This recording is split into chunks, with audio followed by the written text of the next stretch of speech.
Well, we just witnessed a NASCAR race at Bristol over the weekend for the second time in the next gen era. They are racing on the pavement, and well, to say the least, we want to talk about it, and we want to talk about all the good, but I think it's going to be mostly the bad about what we saw over the weekend and the state of NASCAR's next gen racing product, particularly on short tracks. As we welcome you into episode 10 of the Tune Up. My name is Zach Tefelsky. My YouTube is ZacharyMT. I am your host, and I'm joined by a new panelist here as I get the multi-view going. Christian Herzog is delighted to join me today. I appreciate you tagging along, Chris. And first of all, how are you doing? Doing well, Zach. How are you? Well, I'm doing good, and I wish I could be saying that I had a great weekend made better by watching the NASCAR race, but it was partially made that way because it's always good to watch NASCAR, but I felt indifferent about what we saw there at Bristol just over 24 hours ago. And to my point in the show's opening, second year that the next gen is running on the paved track after they took away the dirt, which started in 2021 and ended after 2023. And it's gotten a lot of NASCAR fans after watching yesterday's Cup race feeling uh, indifferent is one way to say it, I think, Chris. Another way would be that it's just not what you hope for out of these short tracks when you watch a race that was dominated by Kyle Larson. Not the first time that he's dominated a race, and it's never a bad thing if a driver dominates. We saw it on Martinsville just a couple weeks ago, the last show that we recorded here on the tune-up. Denny Hamlin dominated, and that was a fairly average Martinsville short track race. It was one that kind of brought us to the surface level of these short track racing discussions, but now it's culminated into that Bristol product that we saw just yesterday. A lot of NASCAR fans feeling that it is just not where it should be, and this next gen in part might be to blame in how NASCAR has kind of ushered it in.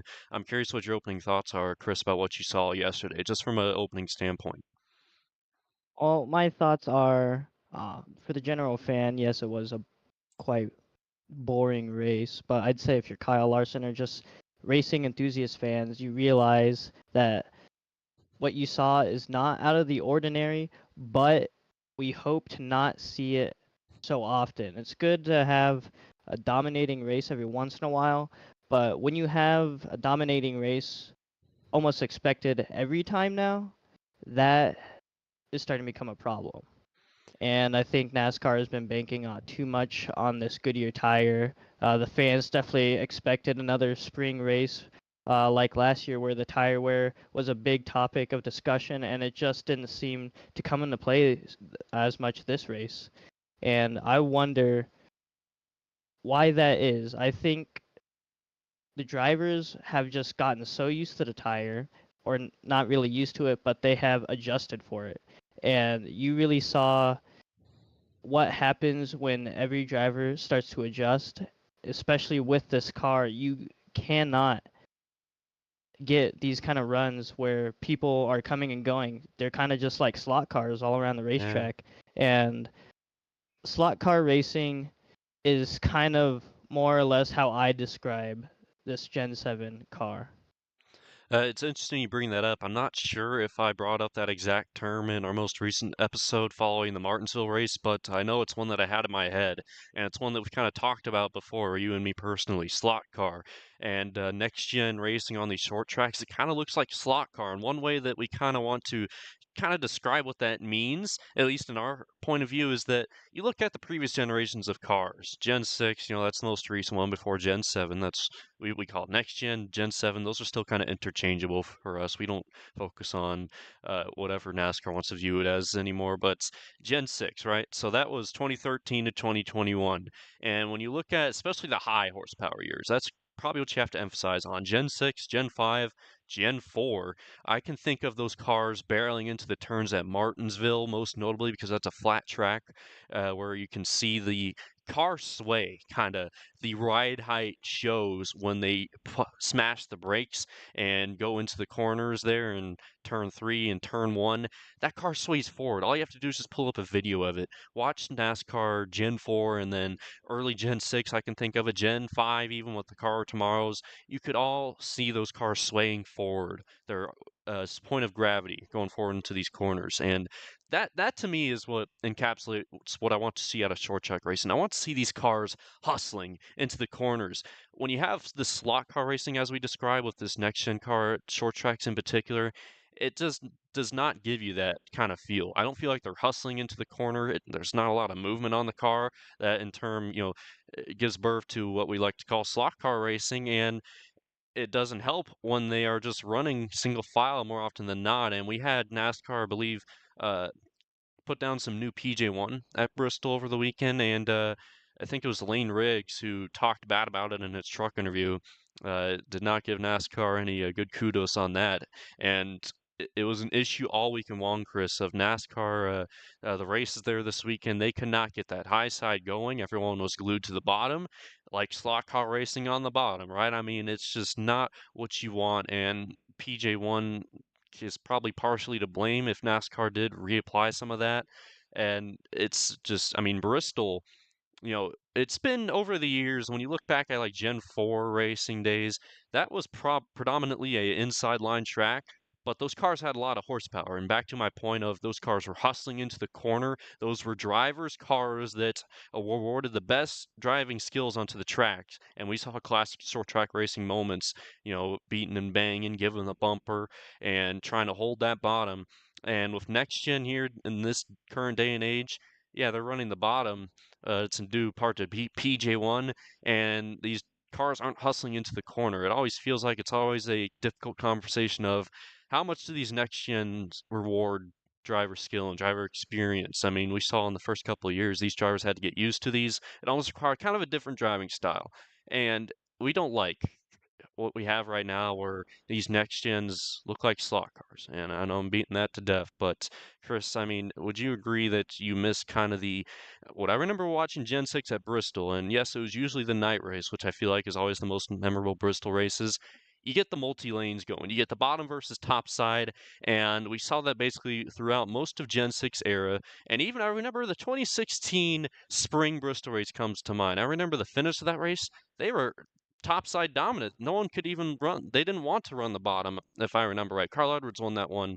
And Chris, I want to open this up to you. What do you like about Bristol most? Do you love Bristol when it's multi-lane racing? For me myself, I loved Bristol with multi-lane racing, especially when they did have what was it called? The progressive banking over the years. And I know it got a lot of flack at the time, especially for NASCAR fans then. And they showed it. They showed the displeasure with the track when they made the progressive banking change. It took away what NASCAR fans had previously known and what was classic racing. And it showed they just stopped attending as much. It wasn't as much of a sellout. So Bristol then in 2012 reverted that change back to more or less one set of banking, not progressive banking. And now we're kind of getting a problem that there's a multitude of things stacking on. And a lot of what you said between Gen 7 and Gen 6 was great racing, but I'd argue that not every race you could name is going to be great.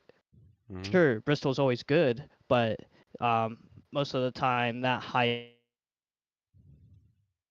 race, and I feel like the spring race has kind of lost its luster over the years. It's kind of lost its identity.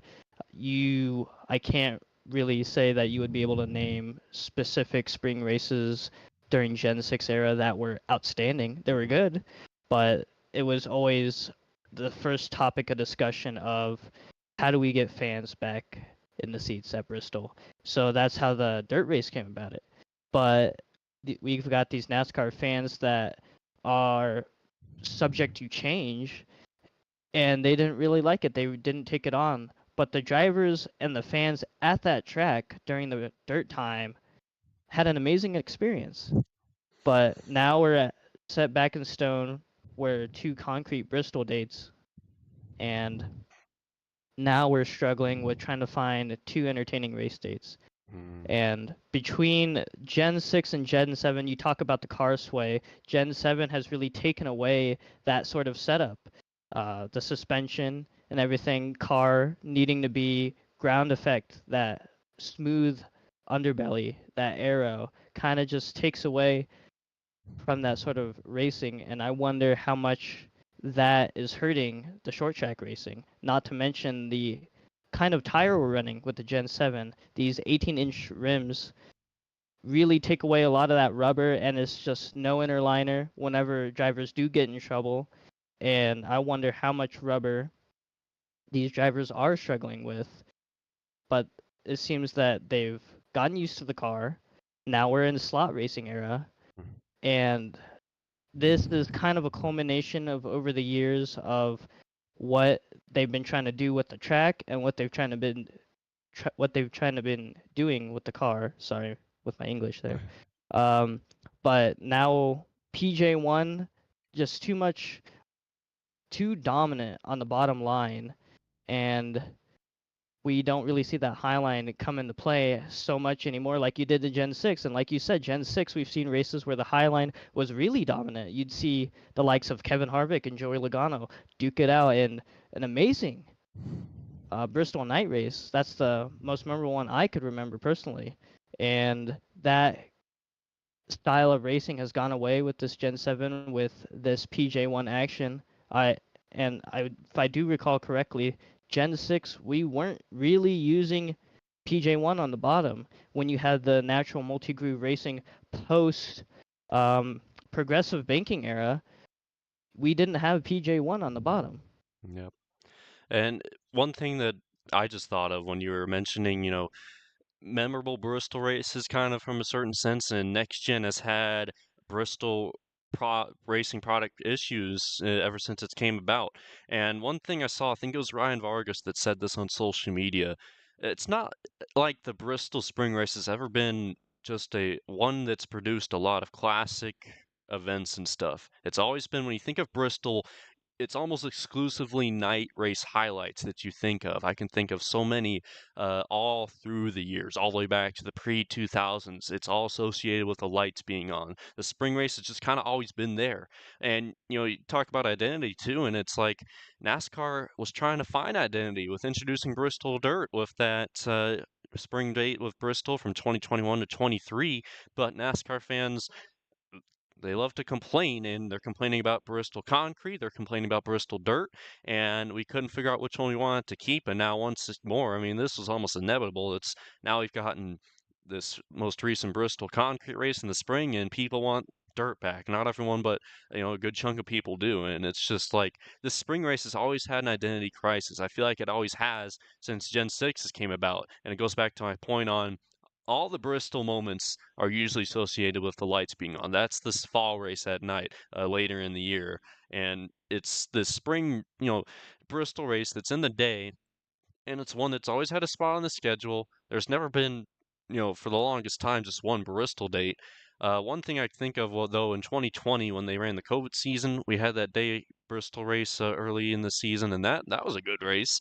But that was an anomaly. That was a randomly scheduled event, of COVID and stuff. So it poses the question: what identity does Spring Bristol have? Is it just a track on the schedule? Should NASCAR substitute it out if they can't fix this?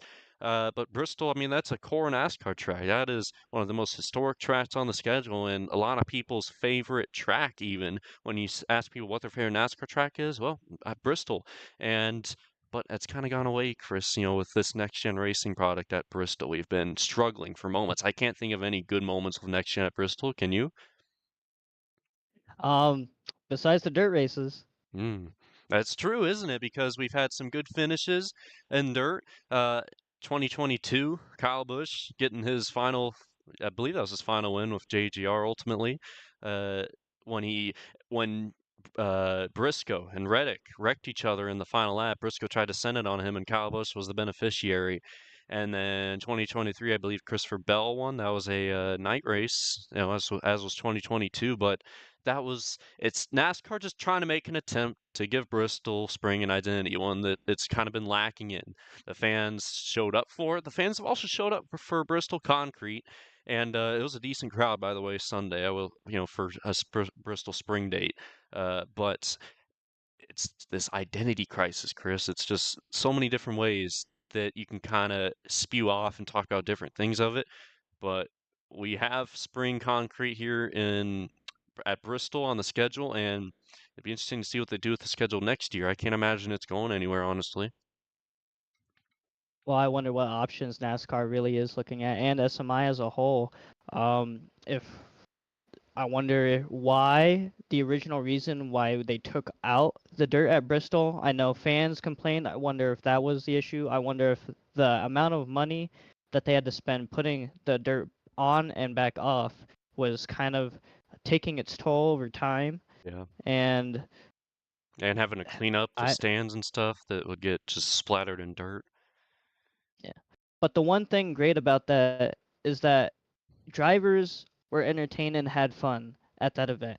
And it put butts in seats for Spring Hmm. Bristol. So now if we're having a problem where we're back on concrete Bristol for the spring and we're gonna see struggle in attendance pretty soon maybe, that will the question be, do we put dirt back on Hmm. or do we give it the Richmond treatment and take away its first date?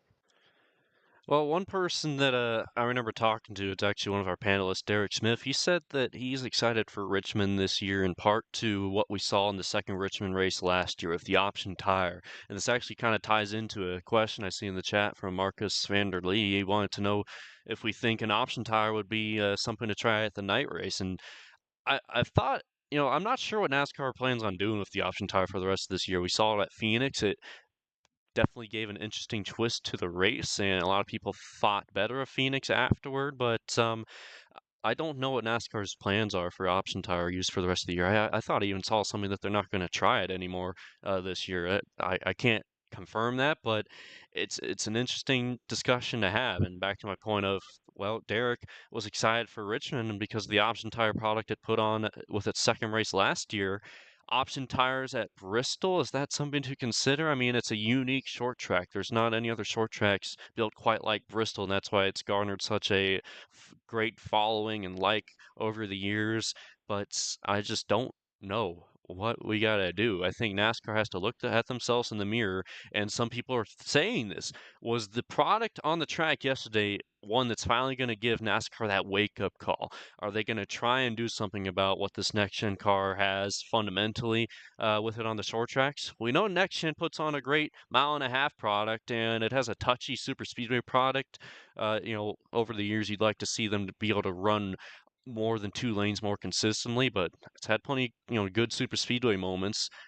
Mile and a halves, that's been next gen's bread and butter. Short tracks has not though, and you can't think of many short track moments with next gen besides Ross Chastain riding the wall in 3 and 4. Chris, what do you think if you were in the NASCAR boardroom? What would you pose if you had full job security? They can't fire you. What would you want to do? Oh, full job security, I changed the car. Hmm. Um, but if I took a more realistic term, besides the car, the best change we could probably do is what fans and drivers have been asking for the longest time, which is add a horsepower. Agree. This mysterious fourth OEM still have yet to see Yeah. their face come about in almost 10 years now that we've been looking. And besides the car, I think we got to look at what our bread and butter is right now because NASCAR, since Gen 6, has been trying to go more towards the short track side, as fans have been asking, and that is what did well with the Gen 6 cars short tracks, super speedways. And everyone hated cookie cutter intermediate mile and a Yeah. halves. Now we've flipped with this new car. Now mile and a halves are the bread and butter, and the short tracks and the super speedways are really iffy. Now you're never gonna get rid of the super speedways, but the short tracks definitely are being affected. Richmond already losing one date.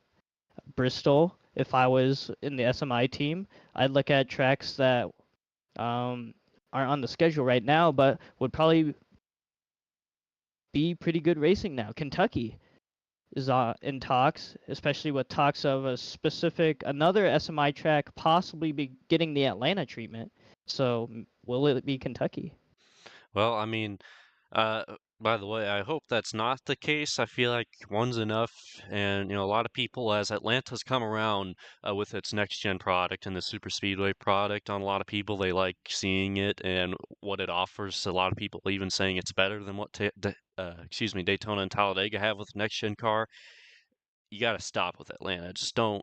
I mean, it's already six super speedway races on the schedule. Not to get off on a different tangent, but you bring up a good point, Chris, because we've been seeing these mile and a halves flourish. I even get interested in Texas coming up on the schedule now, as messed up as that track is nowadays with what the next gen product has for mile and a halves. It's just perfect there, and it's kind of built for road courses as well and street courses.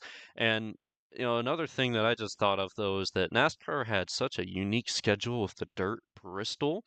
They had a street course, road courses, ovals from half mile, quarter mile, even with the Los Angeles short track to dirt tracks and everything you can name. It had literally the most diversified schedule in the world when you added dirt on there.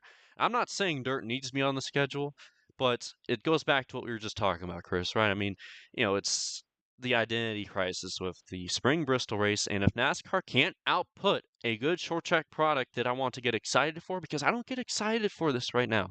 We had craziness with the spring Bristol race last year, and that was interesting, and in part the craziness made it exciting. I'm not saying that was a good thing. We had like five cars finish on the lead lap when it was all said and done, but we almost were expecting that this year, and we're wondering what happened. We were hearing levels of high tire wear in practice, and then it just all went away in the race, and I don't know what could have caused that. I don't know, it was sunny. I think it was a little cool of temperatures outside, but Goodyear, it's like this is another thing too. It's NASCAR has maybe been able to kind of make Goodyear the scapegoat with their short track issues, but Goodyear's been trying to make efforts in changing their tire compounds and profiles, here and there.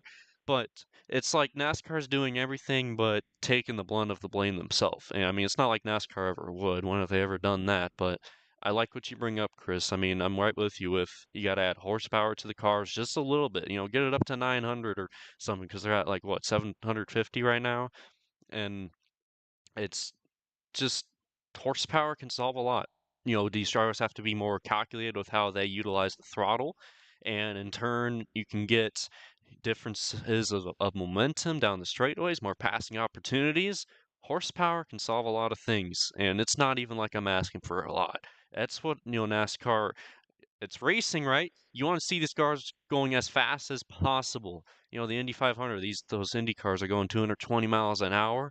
That is a sight to behold. And NASCAR can get these cars going fast at, the mile and a half. They approach, they get up to 200 now in Michigan once more, but remember Michigan when they get up to 220 there? That was a sight to behold as well. And horsepower, I feel like can solve a lot, even with the next gen. There's a lot of other problems too. But I'm curious if you, Chris, would just love to see the horsepower, which you kind of already touched on already. Well, I definitely would love to see horsepower. I don't think one person out there is asking NASCAR, please, less horsepower. Yeah, It's too much. I'm yeah. tired of winning. I get the super speedways, right? I mean, sure, that's fine what they have at the super speedways for safety things, and arguably it's that they barely get over 190 mile an hour now, and it's like what's the difference between 5 mile an hour or more? I'd like to see him reach 200 consistently, but we had the Logano incident in 2021 at Talladega, and that in turn made NASCAR pull down the horsepower and restrict the engines more at super speedways. But everywhere else, where cars have time to scrub off speed in the corners and stuff, man, just give the fans what they want. And I don't know if this will ever be a thing that NASCAR does, but it's just something that it's like beating a dead horse. I know we see these conversations all the time on social media of wanting to add more horsepower, changing the points format. Quite frankly, Chris, I don't care about having stages or the current points format if we could just get horsepower back. You never know what you have until you lose it. And we get so nostalgic about just anything pre 2015 at this point, and it's for a reason. And I mean, NASCAR fans also love to get nostalgic about everything. Uh, Even stuff that happened last year, and even fans that get nostalgic about arguably the wrong things like the 2019 package and stuff. But Horsepower, I think it's a good one to get nostalgic for.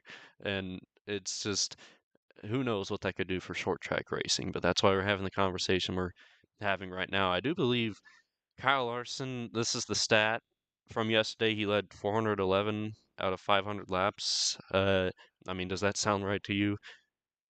Yep, on the dot. All right, yeah. So I got that right here.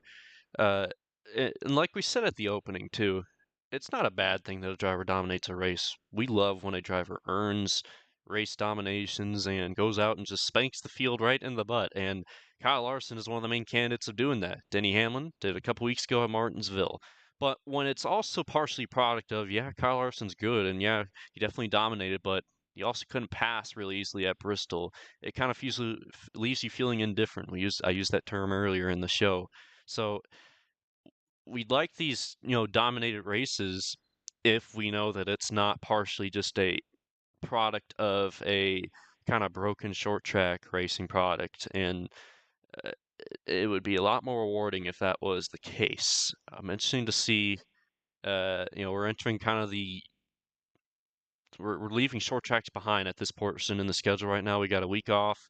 Then we'll have Talladega, and then I assume we'll have Dover, Kansas, stuff like that before Charlotte comes around. I can't think of the schedule off the top of my head, but Chris, I wanted to ask you though, what would you be looking forward to if you're a NASCAR driver, like when it comes with these short tracks and stuff?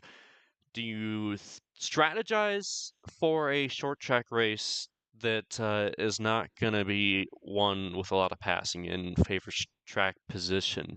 Kind of do you, let me rephrase that actually. So NASCAR drivers and the short tracks, they know what they have. They can't just pick the car that they want to run. And when we go to these short tracks, once again, whenever they come back up on the schedule, if you're strategizing for your plan going into the weekend, are you just strategizing knowing that the product is kind of bad right now? And are you going to strategize for track position?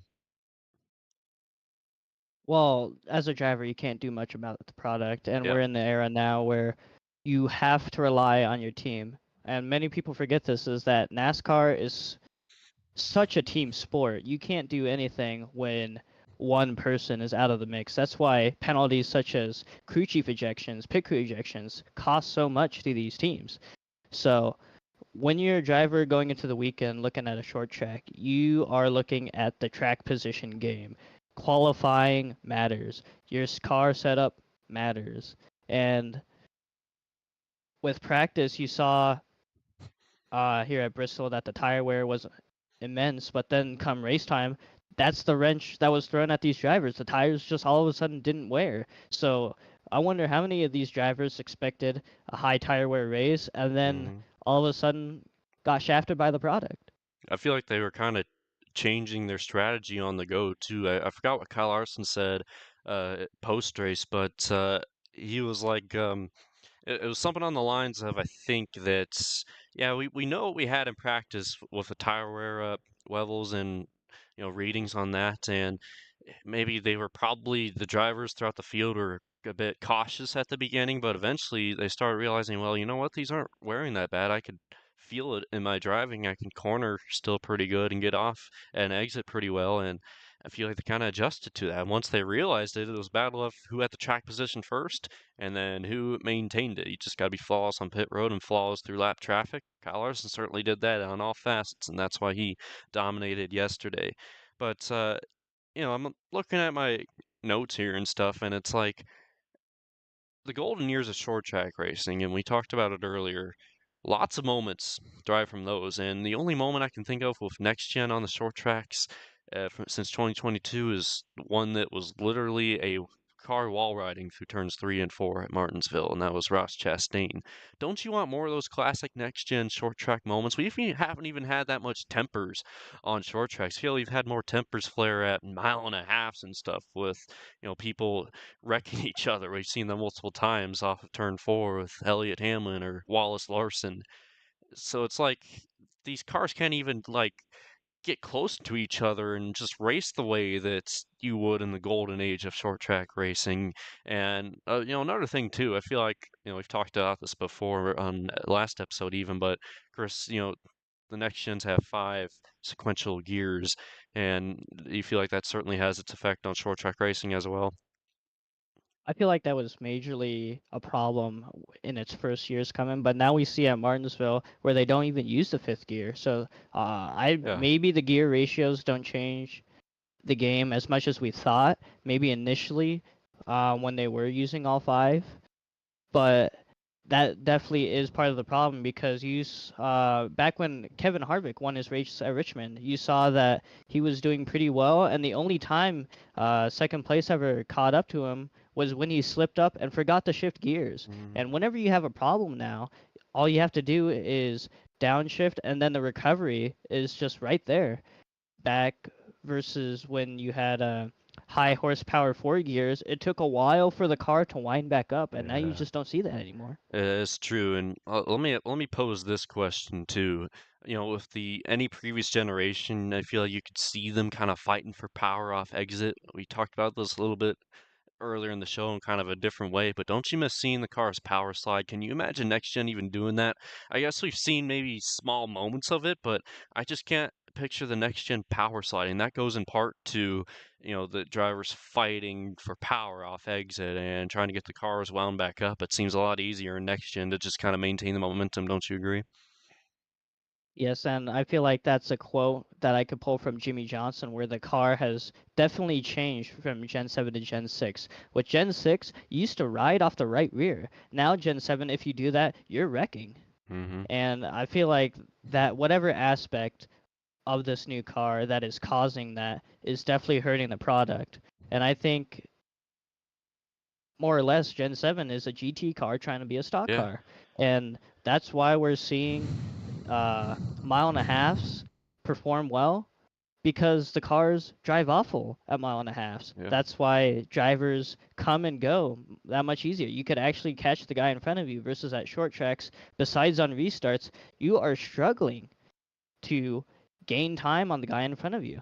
And it felt like, with the next gens too, it kind of felt like they're built for road courses, and they do just look like they belong on road courses and street circuits too. Going back to that GT comparison, I remember seeing those comparisons too when next gen came around, and they sound like a GT in a way. They are built like it in a way, and yeah, to your point, it all kind of makes sense when you put it that way. And I, one thing I hate though, as we kind of close the book on this discussion though, is that this is going to be lingering for quite a while, and if NASCAR doesn't do anything big about it, get ready to get used to short track racing like this. There might be small changes here and there that can make it better for the time being, but this is what we've had, and we've had multiple years of next gen now. It's been around since 2022, where they've tried to age short track style racing and make changes to it. Option tire, as we talked about here in the show, has been one thing where they've kind of had to artificially figure out ways to make short track racing better, make allow for more comers and goers. We don't have a lot of that with the next gen right now. And I guess I'll give you the chance here, Chris. Closing thoughts on this tough discussion, but one that had to be had about short track racing. Well, obviously something needs to change. NASCAR can't really just put it all on Goodyear. They're trying their darndest Yeah. with everything in the book. Pretty soon, if you just keep softening up the tire, you're just gonna have another Brickyard 400 Mm, from 2008 scenario. And I think that Spring Bristol last year was the closest you could come to it without damaging the sport again. And option tire, it was cool to see it work out, but I feel like everyone is almost too much on the same page with it now to really make it viable. Richmond and Phoenix were good first few tries, but I definitely do not want to see this in the playoffs. I don't know if we should be seeing it moving forward. yeah, I think that's well said, Chris. I agree with you on all facets. And we're going to close the book on this kind of yap session on NASCAR short track product, but we've had two races now uh, in the last three where we've kind of been feeling indifferent about it. And we're just two people that are under the large umbrella of NASCAR fans that feel the same way. We want to share our 2 cents on that. And I feel like that's a pretty productive discussion. And we're towards the end of the show here in episode 10, and we want to kind of touch on uh, what else happened over the weekend? We had a lot of motorsports in action on top of the Masters and stuff, and we want to look at some of those results, at least give them light before we sign off here. What would you like to start with, Chris? I know you have them pulled up. Um, well, let's go ahead with the NASCAR results Yeah. since that was our most recent topic. Hmm. Kyle Larson once again going for the sweep. Uh, kind of failed the very first attempt with the truck race. Uh, Chandler Smith beating him out. Kyle Larson coming second. Then you move on to Xfinity, where Kyle Larson kind of shows his Cup Series experience and more or less dominates most of the race. Carson Kvapil, Justin Allgaier, Sammy Smith, Brandon Jones, your top five. Then the Cup Series. I only watched since the second stage of that one, but before that, I don't know. After that, Larson domination. Yeah. And just props to him. Him and the five team figuring it out for the night race and the spring race. That's a very good job to them. And Denny Hamlin second, very good running. Ty Gibbs third. Yeah. That's awesome to see out of the 54 camp. That's the second best race they've had this season, and good turnaround for all the past finishes he's had. Chase Briscoe Absolutely. fourth, fifth. Ryan Blaney, your top five there. It seemed like Then I Ryan feel like Blaney might have had something for Larson there. It felt like he was hustling, and I always give Ryan Blaney credit because he's one that pushes the next gen to the limit. He's had terrible luck this year too. I mean, most recently at Darlington, but this is a guy that has figured out how to kind of make next gen work for him, make the car work to his driving, abilities and stuff. I love what Ryan Blaney's driving style in a way, and he tried to make that Bristol race a bit more exciting with what I saw from him. honestly, Brian Blaney is probably Kyle Larson's biggest competitor, in my opinion, this year. Sure, you've got Christopher Bell, who's won three in a row off the bat. Denny Hamlin Yep. almost won three in a row if he got the Larson here at Bristol. But something about watching Ryan Blaney just really tussle with Kyle Larson and tracks that Kyle Larson is good at. And Ryan Blaney, I feel like, should have been more rewarded this season if it wasn't for divine circumstances. Yes, absolutely. And that's one of my takeaways. There's not a lot, though, when you just look at what happened at Bristol. When you have a race like that, I mean, you can literally just write, yeah, Kyle Larson dominated, led over 400 laps of the 500 laps ran, and was largely unchallenged. And I mean, that's basically it. So we'll take look at what we had. We had IndyCar at Long Beach and F1 as well. I'll let you steer the ship with that too, Chris. Let's head over to uh, IndyCar at Long Beach. I didn't really catch that race. I was watching the NASCAR race, and by the end of it, I had stuff to do. But I did tune in, saw Kyle Kirkwood was leading within the last 20 laps with Alex Palou trying to charge him down. Looks like Palou could not get the job done, and Kyle Kirkwood gets his second Long Beach win. He's been good at Long Beach, and it came down to a battle out of the pits there in the final stages of the race with under 30 laps to go. Kirkwood beat Palou out and managed with the cold, fresh tires. That was Palou's probably best chance to get on top of him, but Kyle Kirkwood stayed true. We saw some moments, interesting ones of Joseph Newgarden where broadcast couldn't even figure it out. It was like they were trying to aid a seatbelt issue. Wouldn't be the first time Penske had a seatbelt issue with one of their Indy cars. Will Power had a seatbelt issue with a chance to win the championship at Nashville last year, and that ended his chances. Newgarden, it seemed like, had similar circumstances. There was something where the crew members had to go into the cockpit and head first and try to help Newgarden, but that ruined his race, and that was one of the big takeaways from Long Beach. But Kyle Kirkwood seems to have found his bread and butter on the IndyCar schedule. Yeah, Penske not coming out with the greatest start of the season, but Alex Palou and that 10 team did not stop since last season. Second place finish at Long Beach after two straight wins. Indeed, well said. Well, at least one more results to dive into. We have a brand new F1 winner this weekend, Chris. Oscar Piastri down at Bahrain gets the job done. George Russell, Lando Norris, your podium sitters. Well, the one thing I want to touch on with this is that it seems like we could have quite the up in the air battle for McLaren's top driver. A lot of people think, well, you know what? Oscar Piastri has a case here. Some people are indifferent about Lando Norris's true ceiling on his driving skill, and Oscar Piastri comes in, wins at Bahrain, and I feel like it's up for grabs. I don't know who McLaren wants to even prioritize at this moment, but I think there's a good case for Oscar. And this is still in the early progressions of the seasons too. This could be the difference between who wins the driver's title. That'll be something to keep an eye on. Yep. Definitely sitting good situation for McLaren, but also interesting to see how they will juggle between the two drivers. I think uh, the results of the drivers really determine what they need looking forward. You saw in Australia that Oscar Piastri was doing well. I'd argue that if Oscar Piastri didn't have his hiccup there, that he'd probably be leading the Hmm. points and probably be the number one driver. But now he's playing catch up to Lando Norris, and will be interesting to see how, like I said, they juggle the two drivers and keep Verstappen from ever catching up.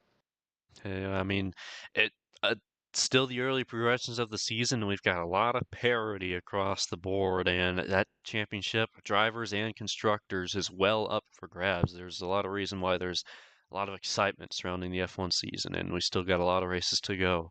Uh, well, that leaves one more thing to do before we wrap up here today. And Chris, do you have our fantasy standings up so we could take a new look at that? Yes, I do. There we go.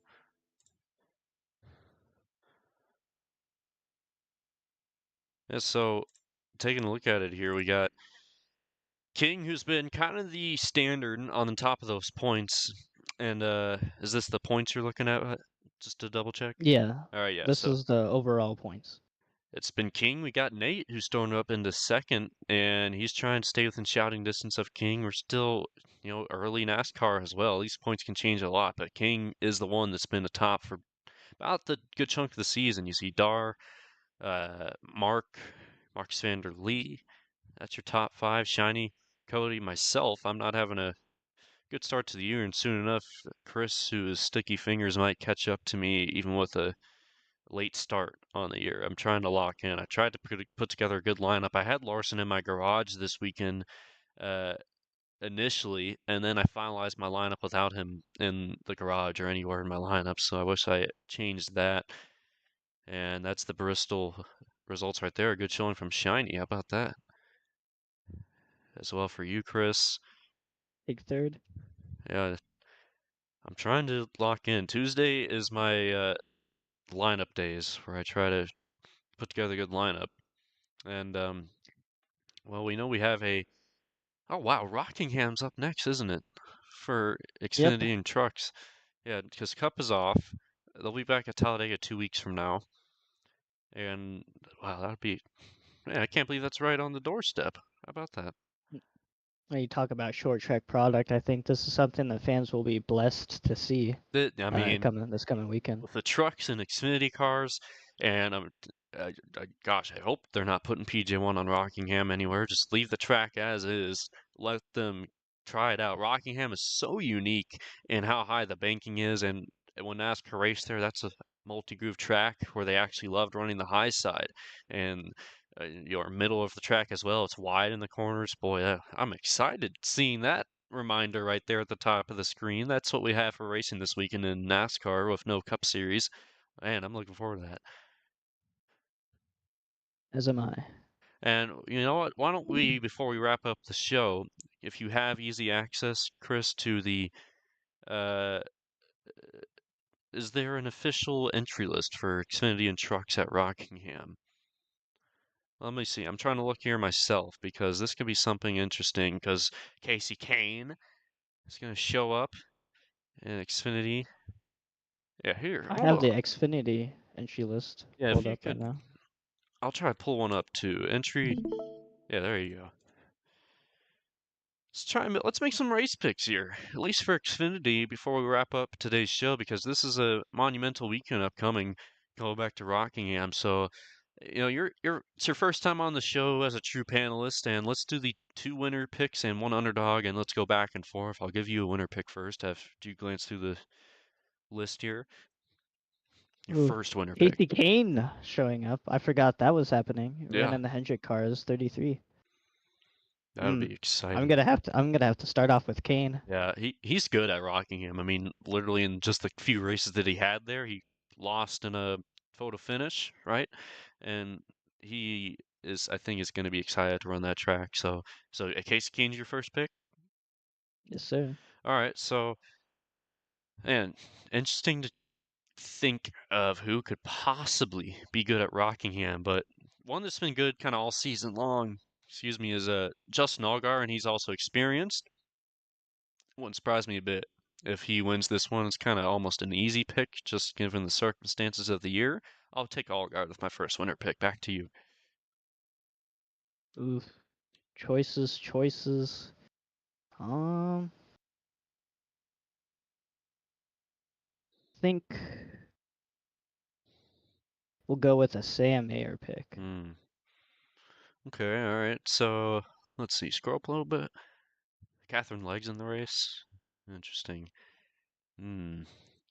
It wouldn't surprise me if yeah, go up a little bit more. Got my eye on Brandon Jones. And you know what?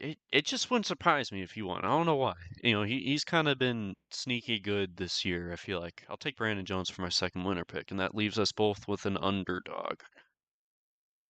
Gosh, I'm not accustomed to the Xfinity Series roster. All of these guys to me seem like underdogs. Yeah, I think we'll hit one for the Toyota camp. We'll go with Sawalich. that's a good one. I have my eye on him. Uh, yeah, other than that, so is that Harrison Burton in the 25? I don't, Yes, it is. I don't think that can count as an underdog, so I'll have to look elsewhere, even if it's a unique ride or a situation. Sam Mary picked him. Uh, yeah, Connor Silich. Forgot about him. That's not an underdog. I'll take Parker Retzloff. I was eyeing him earlier as my underdog, but All gotta go right, with Sawalich. that's some good picks right there. Do you think you could easily pull up the trucks? Yeah. Oh yeah, Might as right. well finish this up right here for Rockingham. So I'll give you the floor again. Make your first winner pick. Brendan Jones. All right, yep, that's pretty solid. Corey Day, Grant Enfinger. I'll take Corey Heim. Ooh, always a good pick. Love me a good Heim time. He's from Um, nearby to my uh Kennesaw is where I live. He's in Marietta. oof, man. Think we'll go with Raja Caruth. Uh, all right. Give me Parker Kligerman for my second winner pick. Um,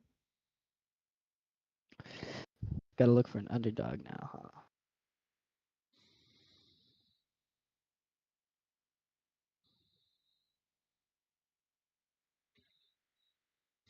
Hamrick would have been a good pick.